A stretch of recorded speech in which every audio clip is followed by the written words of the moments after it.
ká kọ́ nílẹ̀kọ́ ká fòye ayé yẹra wa ká dára wa lára yá òun ò gbẹ́yìn níbẹ̀ o àwọn lọ́gà ńlá díẹ̀ funfun lágbá díẹ̀ orí ni wọ́n ò lè dì í ẹṣin tó ṣíwájú ló gbapò gíní náà ńlá lára tára dá o ìgbà aṣọ ní tálágẹmọ Wazobia Plus on MITV olóòtú ètò lọ́mọ Bọ́lá lèmi àdùfẹ́ dábìrì pẹ̀lú àwọn tó ń jọ ṣàtọkùn ètò orí wọn pé Haúsá àti Ìgbò ti Yorùbá o Wazobia ni ẹ máa wò.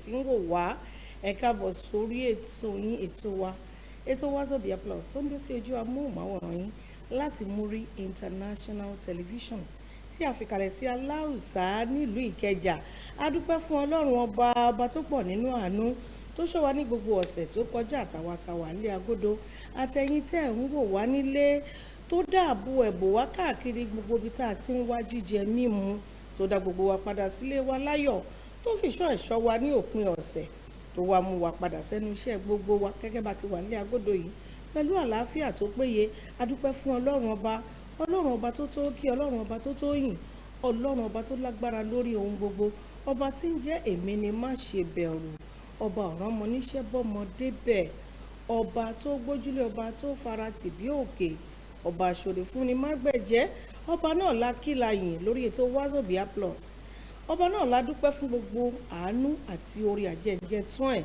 awájú rẹ̀ bẹ́ẹ̀ níwájú ẹ̀ fún ọ̀sẹ̀ eré ọ̀sẹ̀ tó dáa ọ̀sẹ̀ àlùbáríkà ajílẹ̀ bẹ́ẹ̀ níwájú Ọlọ́run fún àkọ̀tún oore ní ojoojúmọ́ tí gbogbo wa bá ti ń sùn tó ń ṣọ́ wa tá à ń jí adúpẹ́ fún Ọlọ́run ọba àkí Ọlọ́run àyìn Ọlọ́run wá tara bẹ́ẹ̀ mo kí gbogbo olólùfẹ́ Wazobia Plus nílé lóko lẹ́yìn odi ní gbogbo orígun ibi tẹ́ ẹ ti ń gbọ́ wa tẹ́ ẹ dẹ̀ ti ń wò wá ojú tẹ́ fi ń wò wá kò ní fọ́ etí tẹ́ fi ń gbọ́ wa kò ní di iná ò ní tán wó yín tẹ́ bá lù wá máa dún tẹ́ bá rawọ́ ẹ̀bẹ̀ níwájú Ọlọ́run á máa dá yín lóhùn ju bẹ́ẹ̀ ṣe pé lọ gbogbo àdáwọ́lé gbogbo olólùfẹ́ Wazobia Plus pátápátá ní agodo gbogbo àdáwọ́lé wa ló máa yọrí sí rere ẹ káàárọ̀ èmi náà ni ọmọ yín ọ̀rẹ́ yín àbúrò yín olólùfẹ́ yín ọmọ Bọ́láńlé Dábìrì mo kí wa kú àmójúbà ọ̀sẹ̀ tuntun á sàn wá sówó á sàn wá sọ́mọ á sàn wá sáìkú baálẹ̀ ọ̀rọ̀ ẹ ti mọ̀ pé ẹ lè rí wa wò lórí DSTV channel 255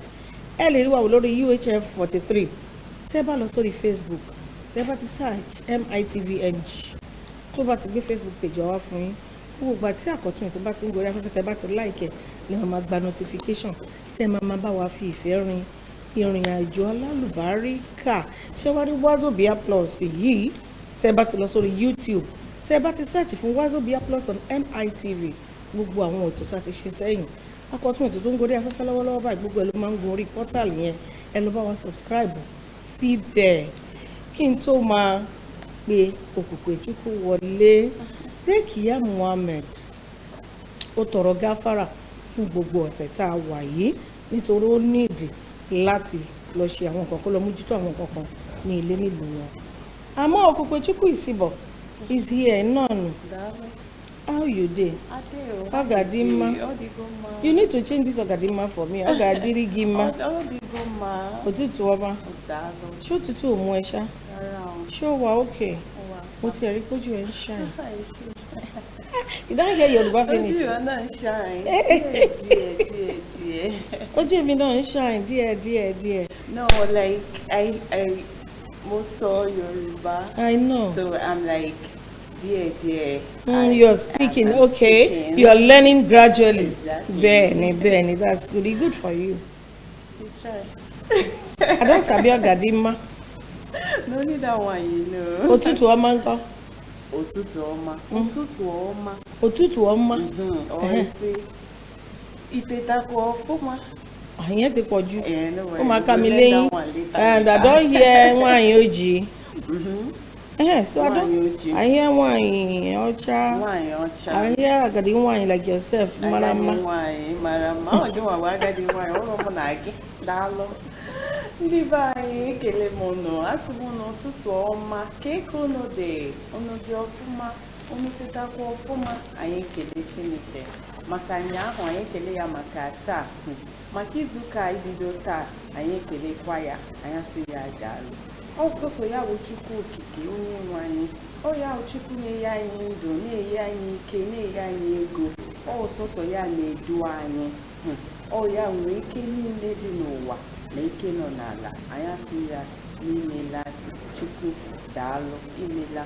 I have your laws, Zota, Nelu Wazobia Plus, Papa MITV Kaino. Iga fukwa in DSTV channel 255. I know on UHF channel 43. I know on Facebook, not on YouTube. Obuna oge niile I make a program ebe I na-etinye ya n'ezi YouTube. I know live also na Facebook.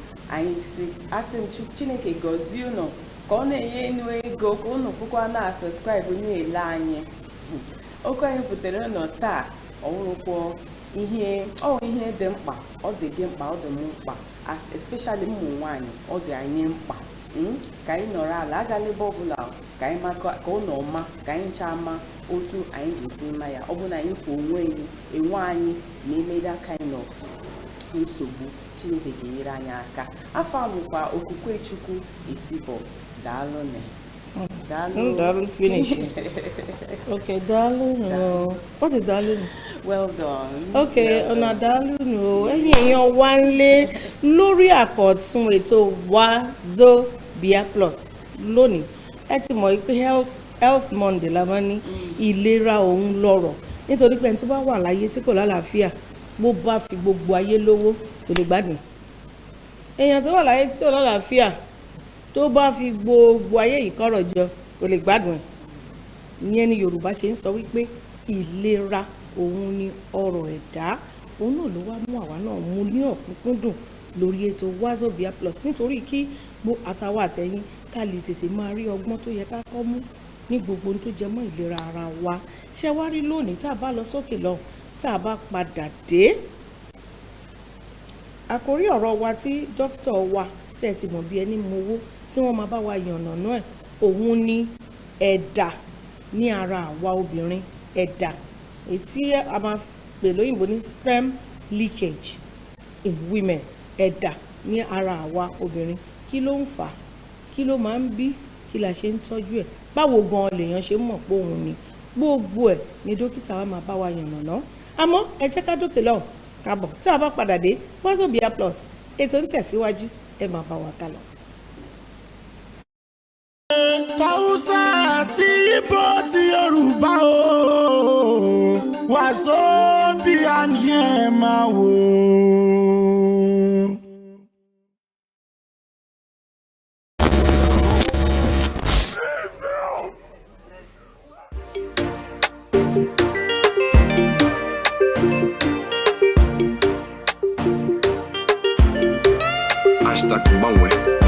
Bangwe. They can start now know what we're talking about is change. Goddamn, we done did it again. Allow rumination. You see, they want to devour me. Allow rumination. You see, they want to destroy me. Allow rumination. They are greedily seeking for my being. Allow rumination. You see, they want to overwhelm me. Use us. They want to use us. Finish us.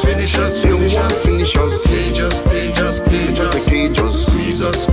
They won't squeeze us. Wreck us. If they go wreck us, Break us. they will feel break us. Kill us. They won't kill us. Freeze us. They won't freeze us. Hausa àti Ìgbò ti Yorùbá o Wazobia ni ẹ máa wò. Ẹ káàbọ̀ padà sórí ètò Wazobia Plus gẹ́gẹ́ bí mo ti sọ ká tó lọ sókè lọ́hùn lẹ́ẹ̀kan mo ní wípé dókítà wa dókítà Abíọ́lá Àkànní ẹ káàárọ̀ ẹ káàbọ̀ ẹ ṣeun ẹ kú gbogbo gbà àkórí ọ̀rọ̀ tí wọ́n ní a fẹ́ yànnàná lẹ́nu òun ni ẹ̀dà ní ara àwa obìnrin ṣé bẹ́ẹ̀ ni. bẹ́ẹ̀ni. So gbogbo ẹ̀yin obìnrin lọ́mọdé lágbà ní òpóǹlò a lè máa fẹ́ òpóǹlò sí ṣùgbọ́n obìnrin tó mọ̀ pé òun ti jóbìnrin gbogbo wa ló yẹ ká fetí gbọ́ torí ká lè mọ kí ló ń fà ká lè mọ báwo la ṣe ń dààmú lára èèyàn ká dẹ̀ lè mọ kí ni a máa ṣe sí ìgbésẹ̀ wo ló yẹ kí èèyàn gbé nígbà tó jẹ́ pé àwa náà àjọ wà ń bí pẹ̀lú yín láti kọ́ ọgbọ́n ni ẹ káàbọ̀ lẹ́ẹ̀kan sí sórí ètò Wazobia Plus ẹ jọ ká má fà á lọ́gùn òkùnkùn chukwu you go tell your people for house so that the women they need to know that there is what is called sperm leakage in women. It has effects. It has other backlashes and some other things. So the doctor is going to be talking about how to identify it, how do you treat it, and the other steps to going forward.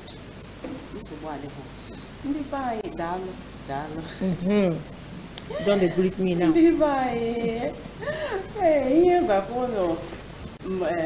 I say na okwa ibute uno ta o ihe dị mkpa ọ dị gị mkpa ọ dị m mkpa ọ dị ụmụ nwaanyị mkpa ihe ibute wu ihe ndị oyibo na-akpọ sperm leakage in women ihe anyị nwa ga-akpọ ya wụ ihihi sperm na ụmụ nwaanyị ihihi dịka ihe na-ehi ọ bụ na sperm ụgwọ ihe na-aba ụmụ nwaanyị mechaa fọmụ nwa o nwere ndị ga-aba ụmụ nwaanyị ohipụta o nwere ọwụ nsogbu ọwụ ọrịa ọwụrụ ihe dị mma so ihe dọkịta anyị butere taa ihe ọ ga na-agwa anyị wụ ihe na-akọ ọsọ ya ihe anyị ga-eme ka o wepụ ka ọ la because ọwụ ọrịa ya ihe anyị ga-ediskọs taa so ụmụ nwaanyị biko unu agakwala ebe ọbụla nọrọ n'ala ka anyị kwu ya ọ bụ na o nwere nwaanyị ma ị na-eme complain of ihe ahụ biko ọ nọghị ebe a na ọ nọghị ebe dị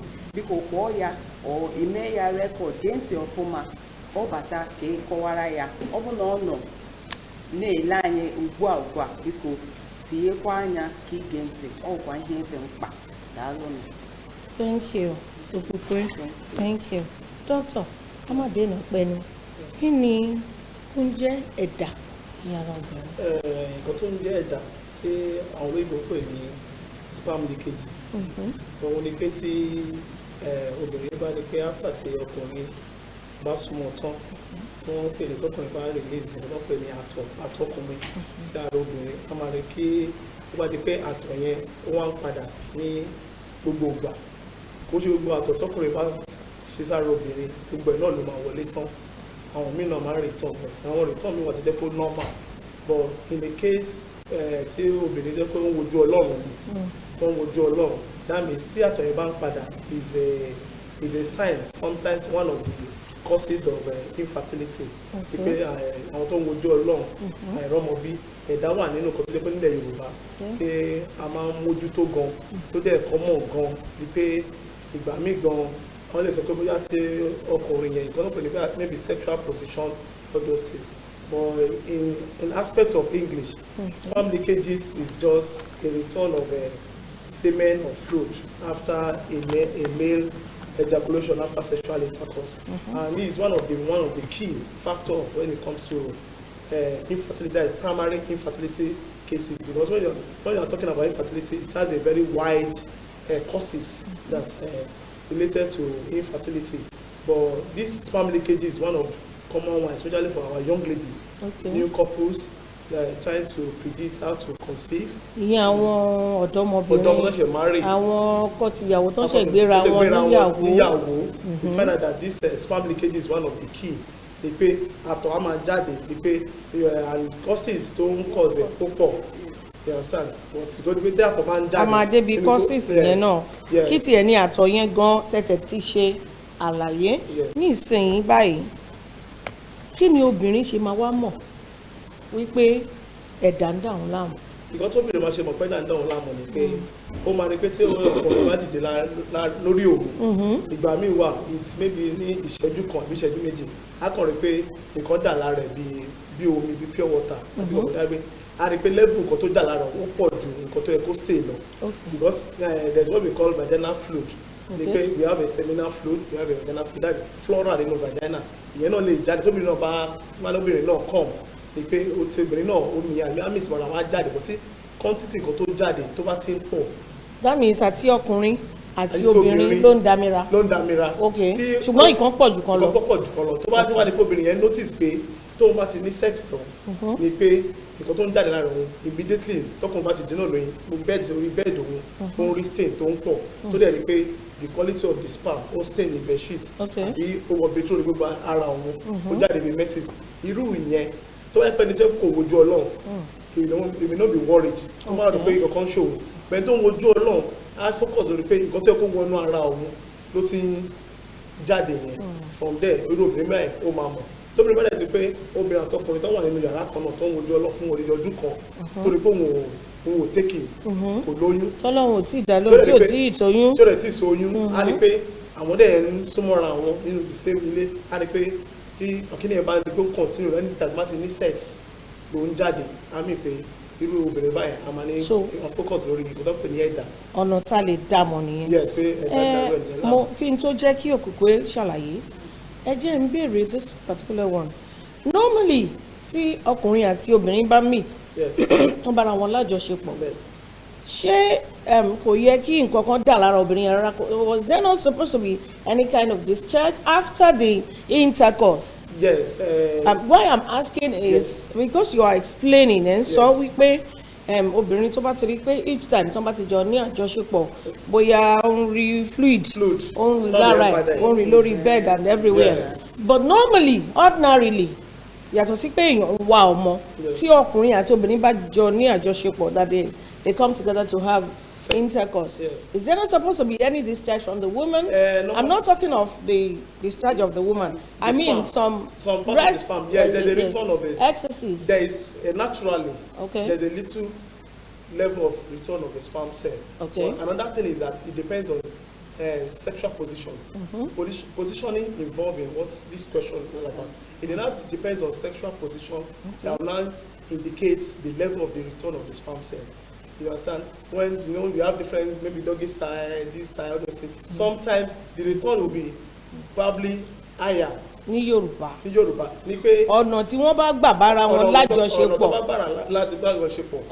Ó máa ń. Máa ràn yín lọ́wọ́ Yorùbá. Òun ni ó máa ń ṣokùnfà. Ó ń ṣokùnfà. Irú bí a kó padà ìgbà míì wà ó lè má padà. Okay. Tí ọ̀rọ̀ kan lè má padà rárá ó depend position tí.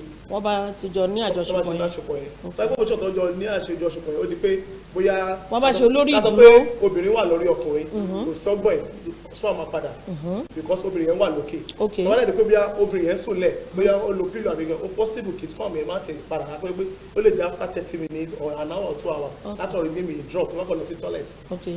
So that is the normal one. That is the normal one. Okay. So ó yàtọ̀ sí. But when I'm not talking about ẹ̀dà táwọn sọ nípa ẹ̀dà ni pé tábà rí pé àti position yìí o àti ìdùbúlẹ̀ ni o àti orí ìdúró ni o obìnrin yẹn notice pé there is always a return of semen coming out from our system yẹn ti show pé obìnrin yẹn ní ọ̀tá pè ní tí Yorùbá pè ní ẹ̀dà ni. ẹ ṣe doctor ẹ bá mi ní sùúrù díẹ̀ ó yá tell your people now.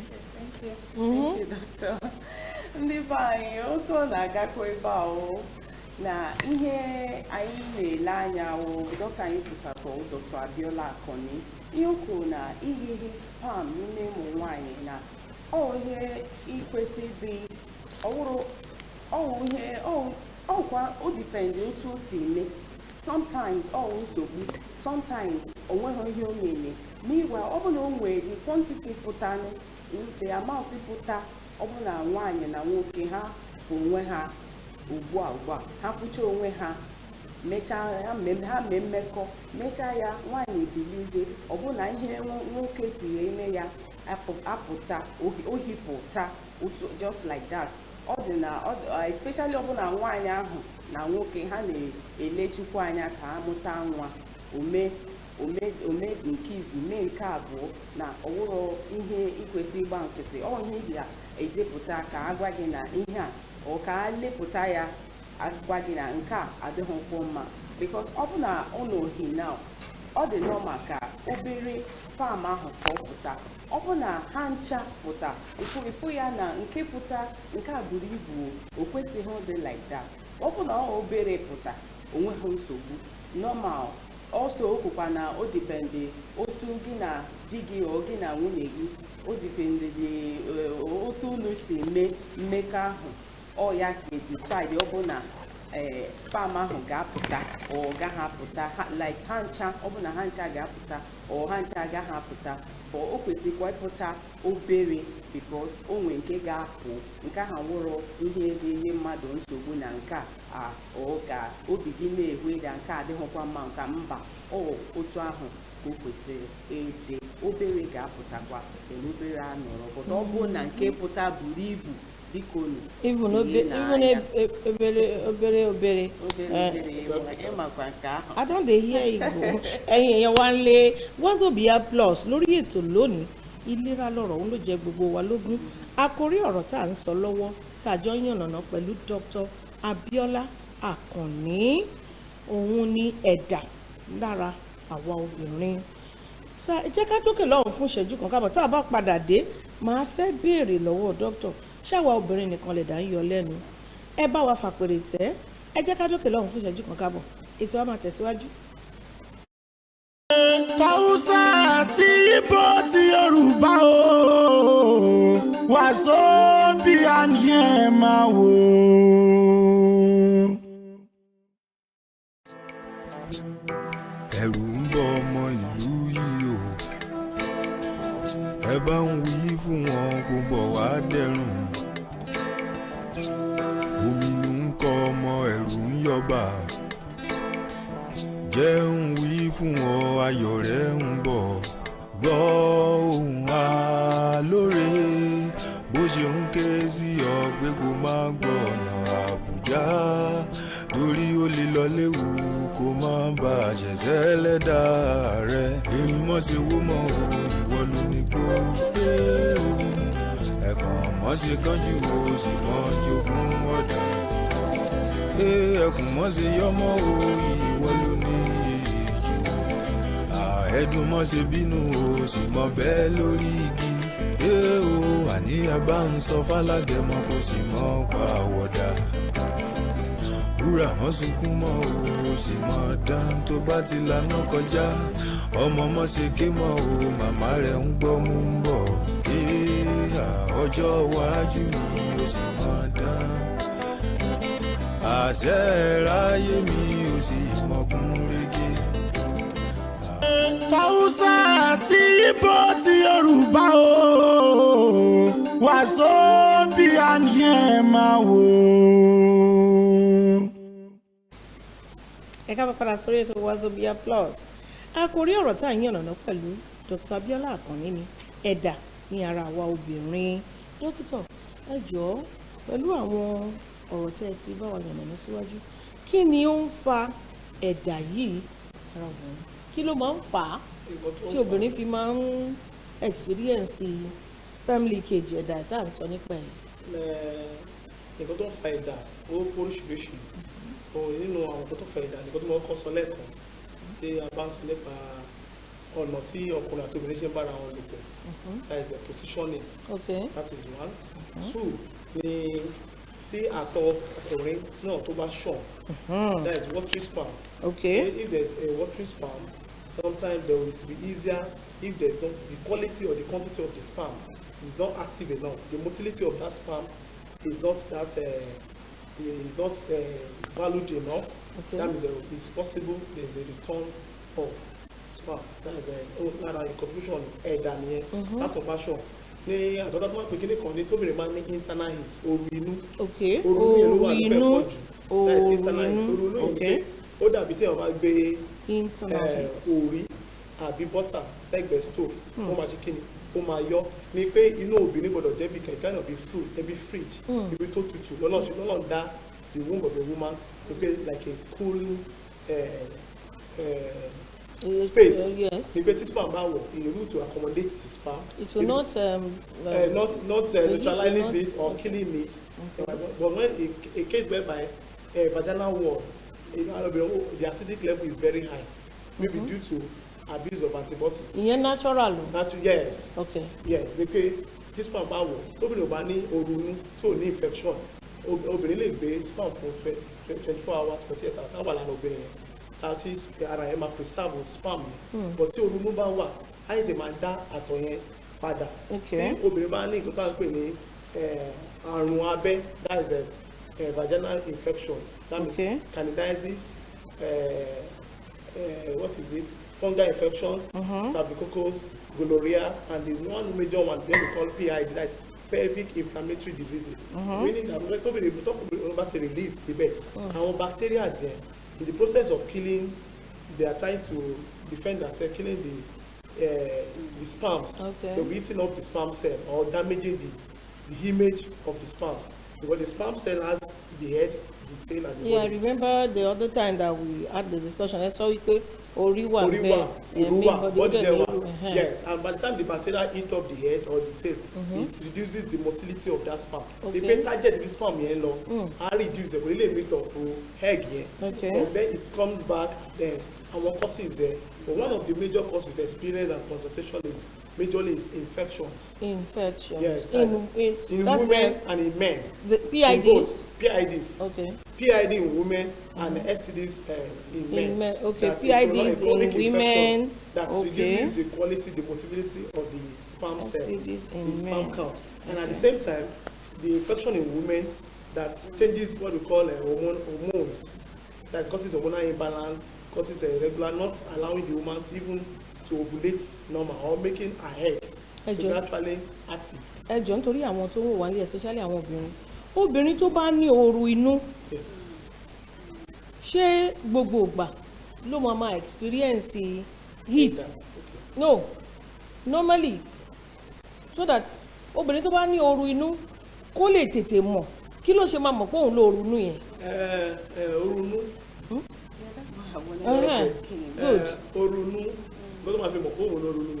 Internal heat. There are different things to cause oronu when it comes to women. When a woman has a chronic peptic ulcer. Chronic peptic ulcer. Okay. Yes, ulcer.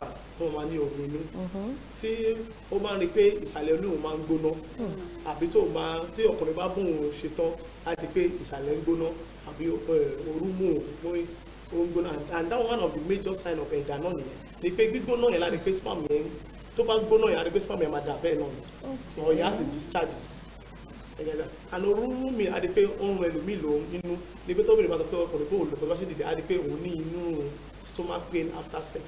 Is there treatment for it? For that? There's a treatment. No, there's a treatment for internal heat first. There's a treatment first. for internal heat. Yes, but just need to rule out what causes individual internal heat. You're now telling, he's now saying that some women, due to acute peptic ulcer, they would have internal heat. Changes of hormonal imbalance. Okay, what if hormonal imbalance like a woman going into menopause without knowing it. Okay. Causes internal heat. What if that woman don't have ulcer?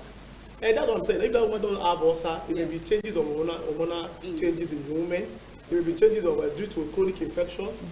You understand? Or it may be changes of PID, that's pelvic, that's in the womb. She find out there's an infection, maybe like a waist pain or lower pain or painful sexual intercourse or feeling pain or feeling pepperish or burning sensation. Okay, okay, let me allow you. Quickly ask. I have this lady that whenever she eats food that has too many pepper, yes, I think her tummy starts burning. That's a sign of ulcer. Her tummy starts burning. It won't end there. It will go further to she will start stooling. Yes. The pepper. That's a rule. Because of that, there's excess gas in her. From there, the pepper has induced gas in her tummy, and the gas is looking for where to go. It can be induced that for her to vomit. Or for her to have watery stool, because the gas is looking for where to just escape. Ẹ jọ̀ọ́ ẹ bá wa ná nọ́mbà sáfẹ́fẹ́ fún àǹfààní àwọn tí wọ́n ń wò wá nílé tí wọ́n ní ìbéèrè kan questions tàbí ìkejì láti béèrè lórí àkòrí ọ̀rọ̀ ẹ̀dà àti tó tán ní orunú lè fà á àwọn ẹni tó bá ní pelvic inflammatory disease ó lè fà á acute peptic ulcer ó lè fà nítorí pé ọ̀pọ̀ obìnrin wọn kì í wá àsìkò láti kọ́kọ́ mọ̀ nǹkan tó ń ṣe wọ́n obìnrin míì tó jẹ́ pé bóyá ó ti wà nílé ọkọ fún ìgbà pípẹ́ fún ọdún pípẹ́ tí kò bímọ bóyá àwọn nǹkan yìí gan wọn kì í note ẹ̀ ṣe mọ̀ they don't take note. Tó ti ṣẹlẹ̀ ni pé with consultation wọ́n máa focus lórí pé káwọn menstruate káwọn ovulate not knowing that there are other things underlying issues that has contributed to all these things. And the funny thing about when it comes to infertility is immediately when there's hormones, there's ojara changes in the system. It changes your ovulation, changes your menstrual flow, changes all the whole system when it comes to female reproductive so doctor saying if a woman ovulates and you menstruate, there's still tendency for that woman not to get. Thank you. There's still tendency for that question is very important. Due to these things that he has outlined. That the sperm leakages, the blockage, the internal heat, ovarian cyst, fibroid. There are so many things that can lead to that can delay conception. You understand? Gbogbo ẹ̀yin tẹ́ bá fẹ́ pè wá láti ilé ẹ jọ̀ọ́ nítorí Ọlọ́run ẹ bá wa yí volume television set yín sílẹ̀ torí Ọlọ́run o. Hello.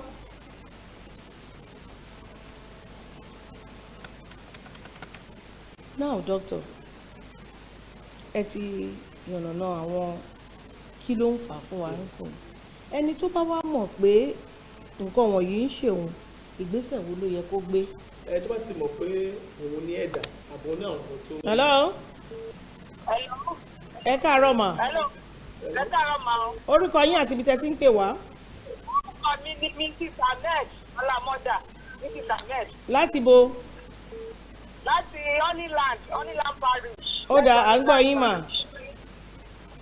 Gbọ́dọ̀ àbẹ̀ ni pé tí èèyàn bá ní ìdádúró bí ẹ̀dà ó tẹ̀ máa mix pé wọ́n máa jà padà. Ẹ wo volume television yín disturb wa. Ókè mo ti lú ẹ̀ báyìí. Kí lẹ sọ? Yẹ́ ń gbọ́ mi mà tó yẹ pé tí èèyàn bá mix ọkùnrin tó máa ń jà padà. Kí lèèyàn lè lò sí? Dókítà máa dá wa lóhùn. Ìbéèrè tí mò ń béèrè náà ni. Tí wọ́n bá ní ẹ̀dà tó lè bá mọ̀ pé òun ní ẹ̀dà ní pé kó ṣe medical investigation kó lè mọ̀ bóyá infection ni o bóyá position tó wà tọkọ ẹ̀ lò ní tó fa ni o from there tó wá mọ̀ pé infection ni wọ́n á treat infection yẹn wọ́n á lọ fún èmi yes wọ́n á rule out bóyá ènìyàn ní ulcer àbó ní hormonal changes tí gbogbo ẹ̀ bá jáde á make sure pé wọ́n máa counsel wọn the best sexual position. Hello.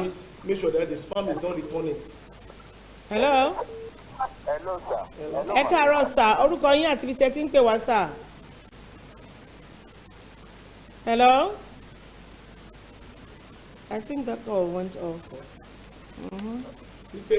Positioning. Okay. Wọ́n á try láti make sure pé most cases is the woman have to just know herself if she's lacking some vitamins. Okay. If there's a chronic infection.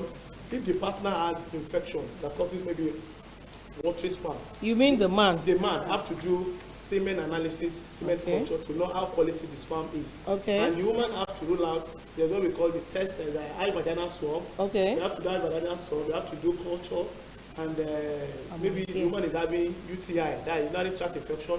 When you rule out all these things, the woman will be able to treat those infections, take normal supplements. Hello.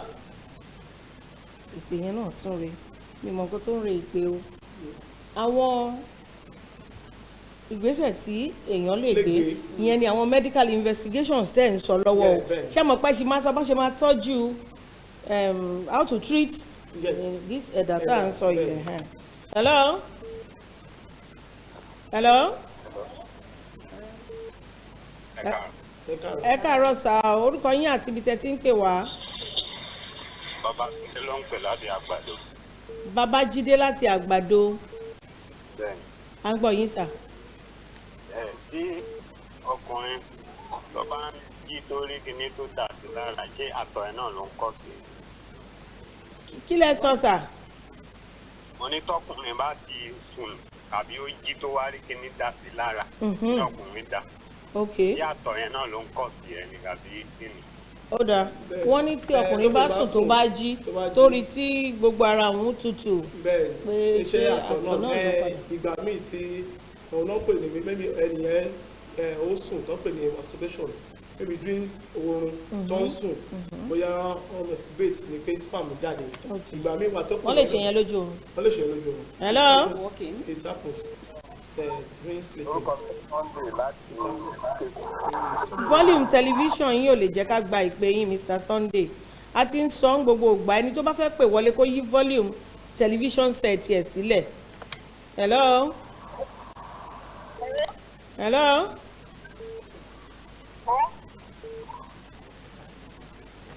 now lẹ́yìn tẹ́ sọ the steps to take in identifying pé èèyàn ní ẹ̀dà kí wá ni wọ́n ṣe máa wá treat ẹ̀dà yẹn gan-an tó bá wá tí wọ́n mọ̀ pé ẹ̀dà ń yọ obìnrin yìí lẹ́nu o lẹ́yìn tán ti ṣàyẹ̀wò pé internal heat acute peptic ulcer right pelvic inflammatory disease pé gbogbo àwọn nǹkan wọ̀nyí kan nínú ẹ̀ tàbí èkejì ó ń yọ irú obìnrin bẹ́ẹ̀ lẹ́nu kí ni wọ́n ṣe máa tọ́jú ẹ̀. hello. ẹ káàárọ̀ sẹ́jọ́ bá wa sọ̀rọ̀ sókè àgbóhùn yín. ẹ káàárọ̀ sọ orúkọ yín àti ibi tẹ́ ti ń pè wá. àgbọ̀ yín o.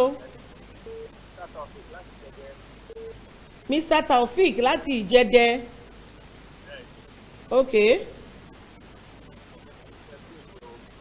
ọlọ́run ló ń tò ó. a máa gbọ́ yín rárá. ẹ ṣeun adúpẹ́ wọ́n kàn ní káwọn kí wa pa àwọn gbádùn ètò rẹ̀.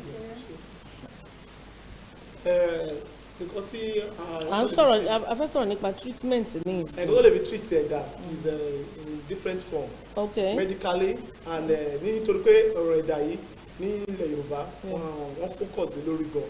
ó ní nǹkan tó fi ń treat ẹ̀ náà ní ilẹ̀ Yorùbá tí wọ́n máa fún obìnrin. yàtọ̀ sí orthodox medicine ó tún ní traditional herbal medicine tí kò dẹ̀ wà harmful. tó wà harmful probably wọ́n fún ọ lọ́sẹ̀ but most cases they believe. hello. Hello, good morning. Good morning. Please, someone called and asked a question. What's the question? What's your name, please? My name is Wande, calling from Lekki. Wale calling from Lekki. Okay, what's the question? So the guy said a guy should sleep and wake up and feel just wet in the morning. Okay. Now, what's the cause? What's the cause? What's the cause? Okay, thank you. A man wake up in the morning and you find yourself, your sperm stain your bed, your boxers. Please tell them. Sometimes the cause is when you masturbate overnight. Sometimes when you masturbate unknowingly. Sometimes unknowingly. It's common in men. So men can masturbate in their sleep. Yes, like as if unknowingly. Like when a baby, a wee or urinate overnight. Unknowingly, it happens mostly in men. Sometimes maybe prolonged abstain from sexual intercourse. Maybe a man that has been having sex maybe every week and maybe travel to maybe for like 2-3 months. Okay. He has not had sex and the heart is high. The body unknowingly you may sleep and wake up and find yourself wet. Okay. Sometimes infections causes it. That is not medically wrong. No, medically wrong. Until when it's not frequent. Okay. Hello. Unknowingly and maybe infection sometimes. Hello. Hello. Okay, the call went off. Okay, move on. Yes, because the question is sometimes, and when there is a what you call a watery span in men, it's possible too. And when there is a chronic infection like gonorrhea, the man can wake up, the same white spot stain the boxer. Sign of the man is having UTI.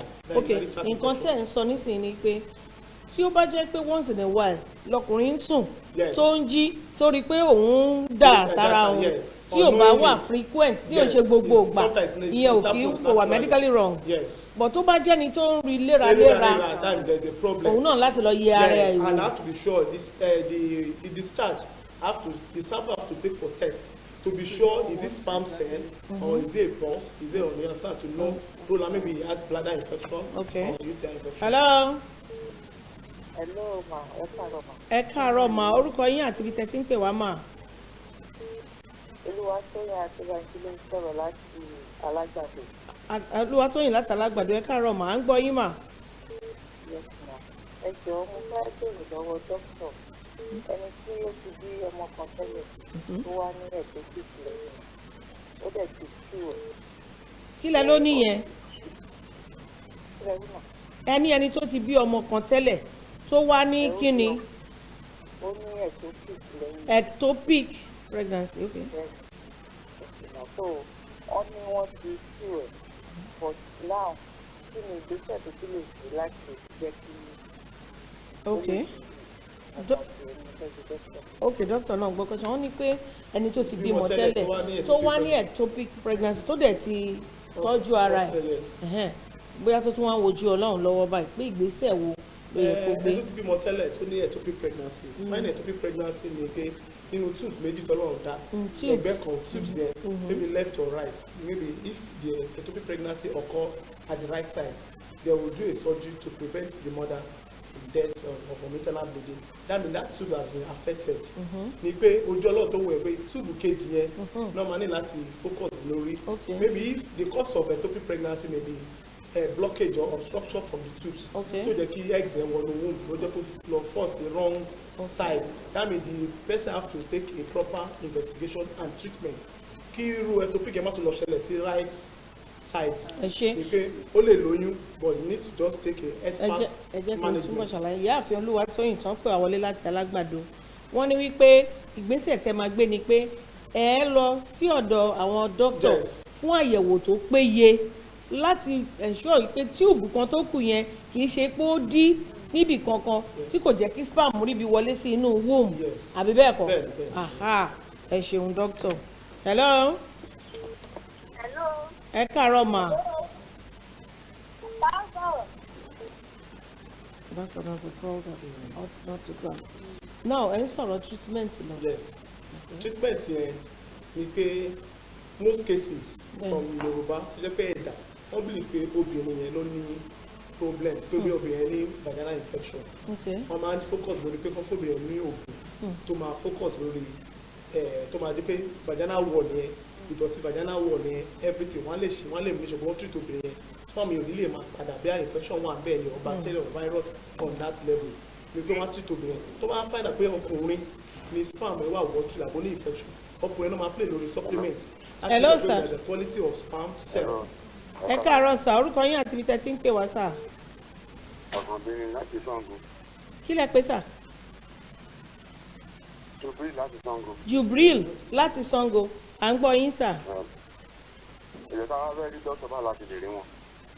Nọ́mbà wọn máa ná sáfẹ́fẹ́ wọ́n á ná nọ́mbà dókítà sáfẹ́ tá a bá ṣe ètò tán ẹ lè pè wọ́n lórí nọ́mbà wọn wọ́n á dá yín lóhùn. ẹ ṣeun. Yes sir. That is one of the common thing when it comes to new couples, new marriage, and the most important thing of what we are doing now is just to create awareness for new couples, new marriage, and another thing I always like to emphasize on is that we should encourage new couples now. Why is it common now? Why is common in new couples now is because of lifestyle, and most cases new sexual position. Then in olden days there's nothing like what we talk about sexual position, but now it was usually missionary and no new styles that you people are bringing in. Which people? Not young me. people. Young people. Reproductive is majorly for reproductive engagement, but now we already emphasize on the pleasure. What doctor is trying to say? There was no swag. Swag now, but there are different swags. You know, there are different swags that introduce infections. Hello. So due to that, we have, and again, late marriages. Ẹ jọ̀ọ́ volume television set yín ò lè jẹ́ ká gba ìpè yín. You understand? Late marriages. That's why I always try to encourage young ladies before age 30 to be able to settle down. Because from 30, there is this diminishing of hormonal changes. Hello sir, ẹ káàárọ̀ sir. That is one of the key problems of infertility. Orúkọ yín àti ibi tẹ́ ti ń pè wá sir. Kí lẹ wí? Mr. Wálé ló sọ̀rọ̀ láti Ìfàkọ̀. Mr. Wálé láti Ìfàkọ̀ à ń gbọ́ yín sir. Mo máa fẹ́ bèrè kọ́kọ́ kékeré kan ni. Tí dókítà yìí sọ tí obìnrin pẹ̀lú ọkùnrin tó bá ti ní ṣẹ̀ṣẹ̀ àtàkọ́ sí pé obìnrin yẹn ó sùn tẹ̀lé àtàn àlọ́wádìí pé sperm yẹn wá ń jáde lára ẹ̀ tẹ̀lé àtàn or sometimes tó yẹ pé ìgbà mi kò ní jáde lára ẹ̀ tó bá ti wá dìde tó bá rẹ̀ gbóṣọ sínú bedroom ìgbà mi ọjọ́ kejì tẹ̀lé àtàn so tó bá dé tó kejì àtúmọ̀ rẹ pé around 16 weight. ok pé kí ló fà á àbí ẹ fẹ́ béèrè pé kí ló fa arú nǹkan bẹ́ẹ̀ yẹn. bẹ́ẹ̀ ni kí ló fà á báwo ni wọ́n ṣe lè yí orúkọ tẹ̀. òun náà ni bóyá ẹ̀ṣẹ̀ join wa nǹkan tẹ̀bìrì ọgọ́ ni nǹkan tá à ń treat lẹ́nu. wọ́n sọ wípé òun náà ni ẹ̀dà pé tó bá sùn díjọ́ kejì. a ṣe wò máa dà ẹni pé òun náà lẹ̀dà tá à ń sọ. tó bá ti wà pé ó wà frequent ní gbogbo ìgbà òun náà ẹ̀dà náà nìyẹn. ẹ̀dà ló ṣe obìnrin yẹn. wọ́n gbọ́dọ̀ lọ ṣe àyẹ̀wò ara wọn. The sperm is coming out even till díẹ̀ bá jáde after 30 or 1 hour even after some hours 6 hours you still observe that something is still continue coming out from her private parts meaning that the sperm is not even going inside at all. Sometimes there is what we call obstruction of the cervix. You know, the vagina and the cervix, the womb, is like when we are talking about room and parlor. The room and the parlor. There's a door linking the room and the parlor. Meaning that if the door is like an obstruction in the door, or the door is locked, or it's possible the sperm return from the parlor, that is the vagina, coming back out. But if the door is well open and clear, and there's what we call retrograde. Hello. Hello. Ekaroma. Good morning, ma. Good morning. Please, can you reduce the volume of your TV set? Okay. Let me go out. Okay. I want to ask. Please, what's your name? Where are you calling from? I'm calling from Ijegun Ikoto. Ijegun Ikoto. Your name? Mrs. Solomon. Okay, Mrs. Solomon, we're listening, ma. Yeah, okay. What I'm asking, let me ask the doctor. The doctor said somebody that is above 30 or up to 40 years cannot get pregnant. Is it true? No, he didn't say that. That is common, and it increases infertility cases in our society now. He's saying that if you don't get married early enough, is that right? That with experience, we find that from 30 upward, 50% have infertility cases now. It's common. They should go and get it. Meaning that a woman has to settle down before 30. That's the best. You have your baby before 30. You understand? Because of all these phase of the. Because when it's 30, there is diminution of hormonal changes, reduction in hormonal imbalance, and when there's hormonal imbalance, it's one of the key factors that affects menstrual flow, ovulation. Sure. Nítorí àkókò counsel wo lẹni fún àwọn tó ń wò wá nílé lórí ọ̀rọ̀ especially obìnrin tó jẹ́ pé ó mọ̀ pé kíní yìí ń ṣe òun kí ni àwọn nǹkan tí ẹ máa sọ fún wọn wípé tẹ́ ẹ bá rí o pé nǹkan yìí ń ṣe yín ìgbésẹ̀ báyìí ní kẹ́ gbé ìgbésẹ̀ báyìí ní kẹ́ gbé. One of the key things, that's what I'm discussing. Láti kásẹ̀ ọ̀rọ̀ tá à ń sọ yìí. One of the things because mo sọ sí nípa pé early marriage is the key factor number one. Ẹ máa bá mi sọ fún wọn lé báyìí. Yes, early marriage is the key factor one. Two, to treat any early detected infection, any chronic infection, any infection, that is two. And for a woman to try to follow up her menstrual cycle, and every woman should know when she is ovulating and when she is menstruating. That is bad. And you should avoid engaging in self-medication or preventive drugs. You know, when you are using another last thing is this vaginal wash that some women involved in. The dosing. The dosing is it reduces, it kills the sperm cell. Even it's one of the main causes of that is sperm leakages. So when you engage in something like that, it kills the sperm. It makes your vaginal wall to be more acidic. That it doesn't allow the sperm. It doesn't accommodate the sperm effectively. Those are the effects. That is just infection, early marriage, abuse of drugs, and try to detect a good sexual position. And if possible, people that have sperm leakages, you are advisable to use pillow. Maybe 2-3 pillow to support your waist. Meaning that when after sex, you have to maintain that position. For people that try to conceive, don't withdraw long. That they were able to put that pillow, like 2 pillows under their waist, after sexual intercourse, to maintain that position for like an hour. It allows the sperm to penetrate to the go through the tubes and meet the eggs there. Thank you. To support themselves and try to get sexual position that fits the right sexual position. Dr. Abiola Akanni, adúpẹ́ lọ́wọ́ yín púpọ̀ fún gbogbo ìgbà àti ìgbà gbogbo. Ẹ̀yin báyìí lè máa wá pẹ̀lú àlàáfíà ara. Àwa náà tẹ́ wá ń bá bí náà lè máa bá pẹ̀lú àlàáfíà àti ìdùnnú. Àwọn tó wò wálé náà tí wọ́n rí nǹkan kìíní tàbí kejì mú nínú ẹ̀ gbogbo wa pátá lọ́lọ́run máa dá wa sí adúpẹ́ púpọ̀ òkùnkùn ẹ̀ ó yá tell your people and sign up na ṣebí you know how you go say goodbye sef in Igbo aga hey okay yẹn ló sọ ndị be anyị ezigbo anyị azụkwa ụlọ daalụ ihe dọkịta anyị bute ekwu na ọ bụ na nwaanyị na-eme ị na-afụ those things ị na-afụ those signs ị na-afụ sign na ihe nwoke itinye eme gị na-apụta ọ bụ na ọ nọ na-eme ka ọ bụ na ọ na-ebipụta ịgakwa ụlọ ọgwụ hapụ ime self medication eji n'aka gị na-elepụta onwe gị anya na ọ ga-ala mba ịga onye kacha ama ha nyecha gị ama nke ha ga-agwa gị ime especially ọ bụ na ọ na-ele anya Chukwu ka Chukwu nye gị nwa Chineke ga-emekwa ya hapụ nọmba dọkịta n'elu screen ọ bụ na ịfụhụ ya gaa Facebook ị ga-afụ ya gaa YouTube anyị ị ga-afụ ya ka ị were nọmba ya kpọọ ya jụta ya ọ bụ na onwe ajụjụ unu jụọ ya ọ ga-aza unu ncha ihe ọbụla ọ ga-enyekwa ụnụ aka tritie the ọ ga-ala Chineke ga-ere anya aka ọ bụ na onwe ihe unu na-ere unu chọkwa ndị ụwa niile fụ ya biko unu butere unu ya na ụlọ ọrụ anyị ka anyị tinye ya na skrin ka ndị ụwa niile fụ ya ka unu na-erekwa warawara o nwekwa ihe ga-ebido omume ndị Igbo ọ ya ka m chọrọ ịgwa ha o nwere ihe ga-ebido kwa this week anyị nọ izuụka anyị nọ ọ ga-ebido ihe anyị nwa na-akpọ ya omume ndị Igbo ebe ahụ ọkwa ihe iche iche ka anyị ga na-eme ebe ahụ anyị ga na-ere ahịa na-eshi nri onweghị onye ọbụla ịchọ ọ bụ na ọkwa omume ndị Igbo ọ ya ka anyị ga-ebutere ụlọ n'elu skrin ụlọ izuụka anyị nọ biko na-ese anyị bute n'ahịa ụnụ ka anyị rere ụnụ ya biko anyị ga-akwụkwọ isi niile afọ bụkwa okwukwe Chukwu isi bụ daalụ ka ihe okwu ise nke wụ ise ọ dị gị n'alụ I will not go talk that one now I dey come I go hear that way you talk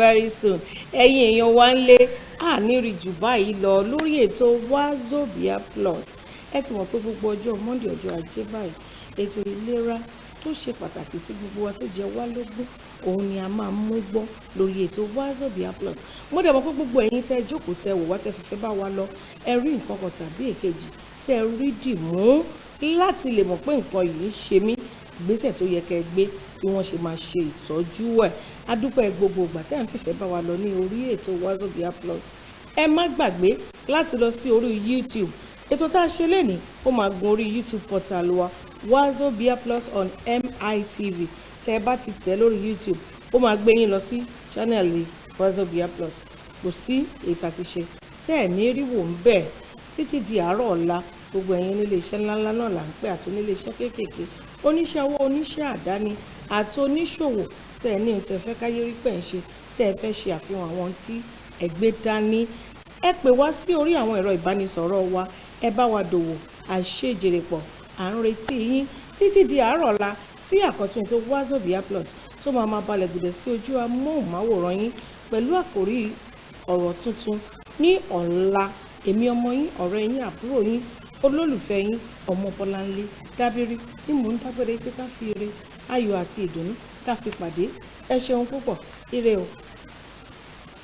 ká kọ́ nílẹ̀kọ́ ká fòye ayé yẹra wa ká dára wa lára yá òun ò gbẹ́yìn níbẹ̀ o àwọn lọ́gà nàdìyẹ funfun làgbàdìyẹ orí ni wọ́n ò lè dìrù ẹṣin tó ṣíwájú ló gbapò gíní náà lára tára dá o ìgbà aṣọ ní tálágẹmọ Wazobia Plus on MITV olóòtú ètò lọ́mọ Bọ́láńlé mi àdùfẹ́ Dábírí pẹ̀lú àwọn tó ń jọ ṣàtọkùn ètò orí wọn pé Haúsá àti Ìgbò ti Yorùbá o Wazobia ni ẹ máa wò.